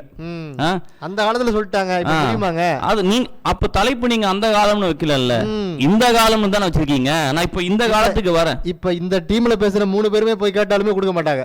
இன்னைக்கு இருக்கக்கூடிய உறவுகள், நீங்க பேசுனது எல்லாமே நான் ஒத்துக்கிறேன், நீங்க பேசுனது எல்லாமே ஒத்துக்கிறேன். நீங்கள் பேசிய உறவுகள் எல்லாம் அந்த காலத்து உறவுகள். தலைப்பு இன்றைய காலம். ஏன்னா அந்த காலத்தினுடைய உறவுகள் அத்தனையும் மனம் சார்ந்தவை. ஆனால் இன்றைக்கு இருக்கக்கூடிய உறவுகள் அத்தனையும் பணம் சார்ந்தவை என்று சொன்னால் அது மிகையாகாது. ஏன் தெரியுங்களா? அவங்க வந்து சொன்னாங்க, அன்பு, பண்பு, பாசம், நேசம், பாயாசம் என்னென்னமோ சொல்லிட்டு போனாங்க. எங்க போச்சு உங்க பாசம்? எங்க போச்சு பாசம்? சரி, நீங்க சொல்றீங்களே உறவுகள் நம்பிக்கை அளிக்கிறதுன்னு சொல்லிட்டு, இந்த உறவுகள் கூடக்கூடிய இடம் எங்க? இந்த உறவுகள் உருவாகக்கூடிய இடம் எது அப்படின்னு சொன்னா அது குடும்பம் தான். குடும்பம்னாலே என்னது? குடு இன்பம் என்பதுதான் குடும்பம். ஆனா அந்த குடும்பத்துல இன்னைக்கு 4 பேர் ஒண்ணா உட்காந்து பேசுறாங்களா? பேசுறாங்களா? கிடையாது. ஏன்னா காலையில ஏஞ்சி நாம பல்ல தேய்க்கிறோமோ இல்லையோ, செல்லை தேய்க்கக்கூடிய ஏஐ தொழில்நுட்ப காலத்துல நம்ம வாழ்ந்துட்டு இருக்கோம். கலியுகம் இது இப்படிதான் போயிட்டு இருக்கு. அப்படிப்பட்ட இந்த சூழல்ல அப்பா என்ன பண்றாரு? டிவியில நியூஸ் பார்த்துன்னு அவர் ஒரு பாட்டி உட்கார்ந்து இருக்காரு. அம்மா என்ன பண்றாங்க? ஸ்மார்ட் போன்ல ஏதோ ஒரு ஆப்பை இன்ஸ்டால் பண்ணி அதுல சீரியல் பார்த்துன்னு உட்காந்துட்டு இருக்காங்க. பையன் என்ன பண்றான்? ஃப்ரீ ஃபயரு, பப்ஜி இப்படி மூழ்கி போய் கிடக்குறான். பொண்ணு என்ன பண்றா? இன்ஸ்டாகிராம்ல புதுசா என்ன பாட்டு வந்திருக்கு, என்ன நம்ம ட்ரெண்டிங் ஆகலாம், என்ன ரீல்ஸ் போடலாம், இப்படியெல்லாம் போய் கொண்டிருக்கக்கூடிய சூழல்ல எப்படி உறவுகள் உங்களுக்கு நம்பிக்கையை கொடுக்கும்? இதுதான் என்னுடைய கேள்வி. நிச்சயமாக கிடையாது. அது கவலைக்குரியதா தான் இருக்கு. ஏன் தெரியுங்களா? அவங்க வந்து சொன்னாங்க, இன்னைக்கு பெத்தவங்க பிள்ளைங்க பாசம் அப்படிலாம் சொன்னாங்க. ஒரு காலத்துல பெற்றோர்களுக்கு குழந்தைகளும் குழந்தைகளுக்கு பெற்றோரும் வரமாக இருந்தார்கள். ஆனால் இன்றைக்கு அந்த வரமே இன்றைக்கு பாரமாக மாறி இருக்கிறதுன்னு சொன்னா அதுதான் எங்களுக்கு கவலை அளிக்குது. ஏன் தெரியுங்களா? இன்னைக்கு ஒருத்தன் பேசுறான், வர வர இந்த முனுசாமி தொல்லை தாங்கல அப்படின்னு. முனுசாமி தொல்லை? ஆமா. நான் போய் கேட்டேன், யாரா அந்த முனுசாமி? வேறையவன், என்ன பெத்த எங்க அப்பன்னா அப்படின்றான் அவன். இதுதான் அப்பாவுக்கு கொடுக்கக்கூடிய மரியாதை. பேர் சொல்லும் பிள்ளை. ஆமா, பேர் சொல்லும் பிள்ளை. இவங்க தான் அந்த பெற்றோர்களை பின்னால எடுத்துட்டு போயிட்டு அனாதை இல்லங்கள்ல, முதியோர் இல்லங்கள்ல சேர்க்கிறாங்க. ஒரு அருமையான கவிதையை படிச்சேன் நடுவர் அவர்களே. 1000 தெய்வங்கள் அலமாரியில், 1000 தெய்வங்கள் அலமாரியில், முன்னறி தெய்வங்கள் முதியோர் இல்லத்தில் அப்படின்னு சொல்லிட்டு. வீட்டின் பெயரோ அன்னை இல்லம், வீட்டின் பெயரோ அன்னை இல்லம், ஆனால் அந்த அன்னை இருப்பதோ முதியோர் இல்லம் அப்படின்னு சொல்றாங்க. ஆக இன்றைக்கு நம்முடைய நாட்டில் நாளுக்கு நாள் இந்த முதியோர் இல்லங்கள் பெருகிக் கொண்டே செல்வதற்கு காரணம் என்ன? உங்களுடைய உறவுகள் போலியானதுதான். அதுதான் எங்களுக்கு கவலை அளிக்கிறது. அதுதான் எங்களுடைய வாதம். இன்றைக்கு நீங்கள் சொல்லக்கூடிய அன்பு, பாசம், நேசம் எல்லாம் தொலைந்து போய் கதியற்ற ஒரு நிலையில இந்த உறவுகள் எல்லாம் உடைந்து போன கண்ணாடி துண்டுகளாக இருப்பதனால் இன்றைய உறவுகள், இன்றைய சொந்த பந்தங்கள் எங்களுக்கு, நமக்கு நிச்சயம் கவலை மட்டும்தான் கொடுக்கிறது என்று சொல்லி நல்ல ஒரு வாய்ப்பை கொடுத்த அனைவருக்கும் மனமார்ந்த நன்றிகளை தெரிவித்துக் கொண்டு நல்ல ஒரு தீர்ப்பை நீங்கள் கொடுப்பீர்கள் என்ற நம்பிக்கையோடு விடைபெறுகிறேன். நன்றி, வணக்கம். எப்படிப்பட்ட ஒரு பேச்சு தெரியுங்களா? நிறைவாக பேசின அஜ்மல் ஐயா அவர்கள் ரொம்ப அழகாக குறிப்பிட்டாங்க. நான் வந்து மகிழ்ச்சியாக இருக்கிறேன்னா என் பெற்ற இன்பம் பெருகை வையகன்ற மாதிரி நான் மகிழ்ச்சியாக இருக்கிறேன்னா சோகமாக ஸ்டேட்டஸ் வைப்பேன் அப்படின்னாரு. அதுலேயே சில பேர் இருக்கிறான். என் ஃப்ரெண்டோட அண்ணன் வந்து சொல்லிருக்காப்புல, அவனுக்கு என்னப்பா இலக்கிய பித்தன்னு கூகுளில் போட்டாலே வருது, யூடியூப்பில் போட்டால் வருது, இன்ஸ்டாகிராமில் இலக்கிய பித்தன்னு போட்டிங்கன்னா நம்ம போட்டோலாம் வரும். அவனுக்கு என்னப்பா எப்போ பதில் சிரிக்கிற மாதிரியே போஸ்ட்டு போடுறான், அவன் ஜாலியாக தானே இருக்கிறான் அப்படிங்கிறாப்புல. நம்ம சோகமாக இருந்தாலும் அழகிற மாதிரி அவர் ஃபோட்டோ எடுத்து போட முடியும். ஆனால் நம்ம என்ன ஃபோட்டோ போட்டாலும் மகிழ்ச்சியாக இருக்கிறோம், சந்தோஷமாக இருக்கிறோன்ற மாதிரி ஒரு நினைப்போடே எல்லோரும் சுற்றிக்கிட்டு இருக்கிறாங்க. நமக்கு என்ன ஒரு வருத்தம்னா, நம்ம மகிழ்ச்சியாக இருக்கிற போது மகிழ்ச்சியாக இருக்கிறான்னு சொல்கிறவங்க நம்ம கவலையாக இருக்கிற பொழுது இவன் கவலையாக இருக்கிறான்ப்பான்னு யாரும் சோகப்படவே மாட்டான். உனக்கு என்னப்பா நீ தான் அங்கே இருக்க, உனக்கு என்னப்பா நீ தான் டிவியில், உனக்கு என்னப்பா நீ வாத்தியாராக இருக்க, எதா சொல்லுங்க, நம்ம ஒரு சோகமான ஒரு ஸ்டேட்டஸே வைக்க விட மாட்டேங்கிறான். அப்போ அவர் சொன்ன மாதிரி நம்ம சந்தோஷமாக இருந்தாலுமே கூட அதை அவனால் தாங்கிக்க முடிய மாட்டேங்குது. அப்படி இருக்கிற சொந்தங்கள் இருக்கும்போது நம்ம எப்படி மகிழ்ச்சியாக இருக்க முடியும்? இந்த மனைவியை பற்றி சொன்னார். மனைவி ஆரம்பிக்கும் போது நல்லா இருக்கு. இந்த சிறங்குலாம் பார்த்தீங்களா, முதல்ல ஆரம்பிக்கும் போது சுகமாக இருக்கும். சொரிய சொரிய சொரிய என்ன ஆகும், தாங்க முடியாது, ஐயோ வந்து போச்சுன்ற மாதிரி. அவர் ஆரம்பிக்கும் போது மனைவியை பற்றி சொல்லும்போது ரொம்ப அழகாக சொன்னார். ஏன்ப்பா இந்த கல் இப்படி பண்ணுது, என் பொண்டாட்டியை போய் இப்படி அடிக்குதுன்ற மாதிரி சொன்னார். அப்புறம் கடைசியில் பார்த்தீங்கன்னா கல்லை கொண்டு போய் பெருசாகிட்டு மனைவியை கொண்டு போய் சிறுமி ஆக்கிட்டார். அப்போ என்னன்னா, ஆசைகள்லாம் தீர்ந்த பிறகு இந்த சொந்த பந்தங்கள்லாம் என்ன பண்ணுது, நம்முடைய எல்லை முடிஞ்ச பிறகு நம்மளை என்ன பண்ணுது, உதாசீனப்படுத்த ஆரம்பிச்சிடுது. கணவன் மனைக்கும் மட்டும் இல்லை, எல்லா உறவுகளுக்கும் அப்படி தான். ஏன்னா இப்போ எல்லாருமே என்ன, அது தனியாக வாழணுங்கிற மாதிரியான ஒரு மனநிலைமைக்கு போயிட்டாங்க. யாரை கேளு, சொந்த பந்தங்களே பிடிக்கல, தனியாக தான் வாழணும், இவனை கூடவே இருக்கக்கூடாது, ஓடி போடணும், எங்கேயாவது ஓடிடணும், எங்கேயாவது போய் தனியாக இருக்கணும் அப்படின்னு பேச ஆரம்பிச்சிட்டான். இது ஒரு சோஷியல் ஸ்டேட்டஸ் மாதிரி ஆகிடுது. அப்போ எல்லாருக்குடைய சோஷியல் ஸ்டேட்டஸாகவே என்ன ஆகிடுது, நான் தனியாக இருக்கிறேன், தனியாக வாழ்க்கையில் முன்னேறேன், தனியாக வாழ்க்குவேன், தனியாக என்னால் இருக்க முடியும், சொந்த பந்தங்கள் இல்லாமல் என்னால் இருக்க முடியுங்கிற மாதிரி தனியாக வாழ்வதையே தன்னுடைய வாழ்க்கையினுடைய லட்சியம் என்கிற மாதிரியான ஒரு சூழலுக்கு மாறிக்கிட்டே இருக்கிறாங்க. அது ஒரு சோஷியல் சிம்பிளாகவே மாறிடுச்சு. சோஷியல் ஸ்டேட்டஸு சோஷியல் சிம்பிளாகவே மாறிடுது. நான் வந்து தனியாகவே வாழ்வேன் அப்படிங்கிறது. எப்படி தனியாக ஒருத்தனால வாழ முடியும்? நீங்கள் யோசிச்சு பாருங்கள். நமக்கு ஜுரம் அடிக்கும் போது நம்மளுக்கு சுடுதண்ணி யாராவது வச்சு கொடுத்தா நல்லா இருக்குமேன்னு தோணும், நமக்கு கஞ்சி வச்சு கொடுத்தா நல்லா இருக்குமேன்னு தோணும், மிளகு ரசம் வச்சு கொடுக்கலாமேன்னு தோணும் யாராவது வச்சா. அல்ல கடையில் போய் ஒரு ஆட்டுக்கால் சூப்பு யாராவது வாங்கிட்டு வந்து கொடுத்தா கூட பரவாயில்ல, வீட்டில் கூட செய்ய வேணாம், யாராவது வாங்கிட்டு வந்து கொடுத்தா கூட நல்லா இருக்குமேன்னு தோணும். யாராவது ஒருத்தவங்க நம்ம கூட இருந்தால் தான் இந்த வாழ்க்கை நிறைவாகும். தனியாகவே ஒரு மனுஷன் வாழ்ந்துக்கிட்டு இருக்கான்னு வைங்களேன், கற்காலத்திலே வாழ்ந்துருக்கிறான்னு வைங்களேன், டிவி கிடையாது, செல்ஃபோன் கிடையாது, ஒன்றும் கிடையாது, வெறும் கல் தான் இருக்குது, கல்லோடே பேசுகிறான், கல்லோடே வாழ்கிறான், மனிதர்களை பார்த்ததே கிடையாது அவன். அப்படி ஒரு மனுஷன் வாழ்கிறான்னா அவன் எப்படி நிறைவான மனிதனாக வாழ முடியும்? தனியாகவே பேசிப்பான். இது என்ன மரம் இப்படி இருக்குது, இது என்ன செடி இப்படி இருக்குது, இது என்ன கடல்லேருந்து தண்ணி இப்படி வருது, தண்ணி இப்படி போகுதுன்னு தனியாகவே பேசிப்பான். அவன் தனியாக பேசி பேசி என்ன ஆவான்னா, தனக்கு தான் உலகம் இருக்குது, தன்னை சுற்றி தான் இந்த உலகம் சுற்றிக்கிட்டு இருக்குது, தான் ஒன்றி தான் அந்த உலகத்தில் இருக்கிறேன்னு ஒரு பிரம்மையிலே வாழ்ந்துருவான். அப்போ தனியாக வாழ்கிறதுங்கிறது வந்து என்னென்னா ஒரு மனநிலைமை சரியில்லாத நிலைமைக்கு போயிடும். அப்போ தனியாக வாழ்கிறதுங்கிறது ஒரு பெருமை கிடையாது. நம்ம கூட யாராவது ஒருத்தவங்க திட்டுறதுக்காக யாராக இருக்கணும். இடைத்துறைப்பார் இல்லா ஏமரா மன்னன் கெடுப்பார் இல்லானும் கெடும். ஒருத்தன் உனக்கு சொல்கிறதுக்கு தப்புடா, நீ பண்ணுறது தப்புடான்னு சொல்கிறதுக்கு ஒருத்தன் யாரா இருக்கணும். அப்படி இல்லைன்னா வேற ஒரு மன்னன் வந்து வேற நாட்டோட எதிரி வந்து உன்னை அழிக்கணும் கிடையாது, நீயே உன்னை அழிச்சுப்பாங்கிறார் திருவள்ளுவர். அப்போ கெடுதலை சொல்வதற்காக யாராவது நம்ம கூட இருக்கணும். ஏய் நீ பண்ணுறது தப்புடா அப்படின்னு சொல்கிறதுக்கு யாராக இருக்கணும், நல்லதை சொல்கிறதுக்கு யாராக இருக்கணும், பாராட்டுவதற்கு. குணம் நாடி குற்றம் நாடி அவற்றுள் மிகை நாடி மிக்க குழல்றார் திருவள்ளுவர். எல்லார்ட்டையும் எல்லா வீட்டையும் கெட்ட விஷயங்களும் இருக்குது, அதுக்காக அவனுமே வேணான்னு வாழ்ந்துட முடியுமா? முடியாது. ரொம்ப அழகாக சொன்னாங்க. மாமியார் கொடுமை எப்படி, மருமக கொடுமை எப்படி, ஒரு வீட்டில் வந்து 2 பேர் வாழ்கிறது போதுங்கிற மாதிரியான ஒரு மனநிலைமைக்கு கொண்டு போகிற விஷயங்கள். அதெல்லாம் பிரச்சனை இருக்க தான் செய்யும். ஒரு அம்மா அந்த காலத்துலலாம் 8 பிள்ளை 9 பிள்ளை பெற்றிருக்கிற அம்மாலாம் வாழ்ந்துருக்காங்களே. ஆனால் இப்போ நியூஸில் பாருங்கள், ஆசிரியர் செல்ஃபோனை பிடிங்கி வச்சுட்டாருன்னு ஆசிரியரை பார்த்து மிரட்டுறான், நீ வீட்டுக்கு போய்டுவ நீனு. கேரளாவில் ஒரு மாணவன் வீட்டுக்கு போய்டுவ நீனு, பார்த்துக்கிறேன் ஒன்றாங்கிறான் செல்ஃபோனை பிடிங்கி வச்சதுக்கு. என்னமோ இவங்ககிட்டேருந்து சோத்தை பிடிங்கி வச்ச மாதிரி செல்ஃபோனை பிடிங்கி வச்சதுக்கு ஆசிரியர் வீட்டுக்கு போய்டுவா பார்க்குறேங்கிறான். எவ்வளவு பிரச்சனை நடக்குது சமூகத்தில். கேள்வி கேட்பதற்கு ஆள் இல்லாத போது இந்த சமூகத்து பிள்ளைகள் தானாகவே சிறந்து போவார்கள் என்பதற்கான உதாரணங்கள் தான் இதெல்லாம். ஒன்று வீட்டில் கேட்கணும், இல்லை ஆசிரியர்களுக்கு கேட்கணும், யாருமே கேட்க முடியாத ஒரு சூழலுக்கு போயிட்டா சமூகத்தில் இப்படி தான் பிரச்சனைகள்லாம் வரும். அப்போ குடும்பங்கிறது என்னவா இருந்தது, வெறும் அப்பா அம்மாவோடு மட்டும் இல்லாமல் ஒரு கட்டமைப்பு இருக்கிற ஆசிரியர்களாக, மாணவர்களாக, பெற்றோர்களாக மட்டும் இல்லாமல் ஒரு குடும்ப அமைப்பாக, சமூக அமைப்பாக நம்முடைய பெரியவர்கள் நம்மளை பார்த்துக்கிட்டு இருந்திருக்கிறாங்க. ஆனால் இப்போ பாருங்க, யாரெல்லாம் அப்பா அம்மா மதிக்கிறா, இப்போ எல்லாம் சொன்னாங்க மாமியார் குடும்பப்படுத்துகிறாங்க, அக்கா நாத்தனார் குடும்பப்படுத்துகிறாங்க அப்படிலாம் சொன்னாங்க. மாமியார் குடும்பப்படுத்துனதெல்லாம் தெரியும், மருமக குடும்பப்படுத்தி முதியோர் இல்லங்களுக்கு போனவங்கலாம் தெரியுமா உங்களுக்கு?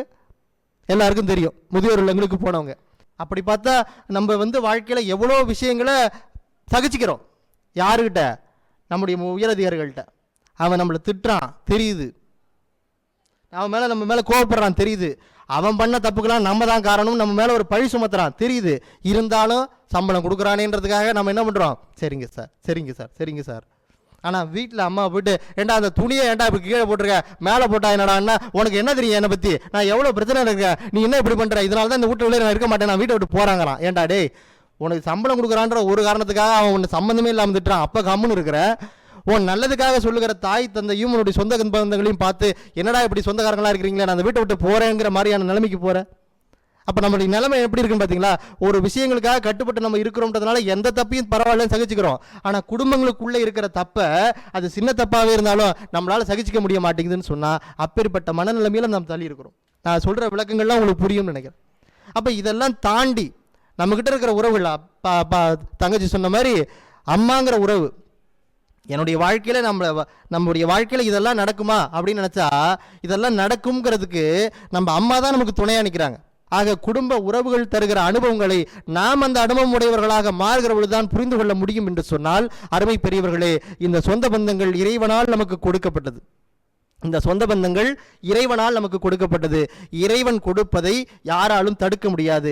அவன் கொடுத்தவற்றை எல்லாம் நல்ல வகையாகவே அவன் தந்திருக்கிறான் என்பதால் நமக்கு கொடுத்திருக்கிற சொந்த பந்தங்கள் எல்லாம் நல்ல சொந்த பந்தங்களாகவே எடுத்துக்கொள்ள வேண்டும் என்று சொல்லி, சிறு குறைகள் இருக்கத்தான் செய்யும், அதையெல்லாம் தாண்டி நல்லவற்றை எடுத்து நல்லவர்களாக நாம் வாழ வேண்டும் என்று சொல்லி, அப்படிப்பட்ட வாழ்க்கையை நாம் வாழ்வதற்கு நம்மை சுற்றி இருக்கிற சொந்த பந்தங்கள், இன்றைய சொந்த பந்தங்கள் நமக்கு சுமையை தந்தாலும், அவை கவலைகளை தரக்கூடியவர்களாகவே இருந்தாலுமே கூட அவற்றில் இருக்கிற நல்லவற்றை தேர்ந்தெடுத்து நம்பிக்கையோடு நம்முடைய வாழ்க்கையை தொடர்ந்து நடத்தினால் நம்முடைய வாழ்க்கையில் வெற்றி நிச்சயம் என்று சொல்லி, இப்படி ஒரு அற்புதமான பட்டிமன்றத்தை ஏற்பாடு செய்திருக்கிற மக்கள் தொலைக்காட்சி நேயர்கள் அத்தனை பேருக்கும் வாழ்த்துக்களையும் வணக்கங்களையும் தீபாவளி வாழ்த்துக்களையும் சொல்லி, இந்த தீபாவளியை உங்களுடைய சொந்தங்களோடு கொண்டாடுங்கள்.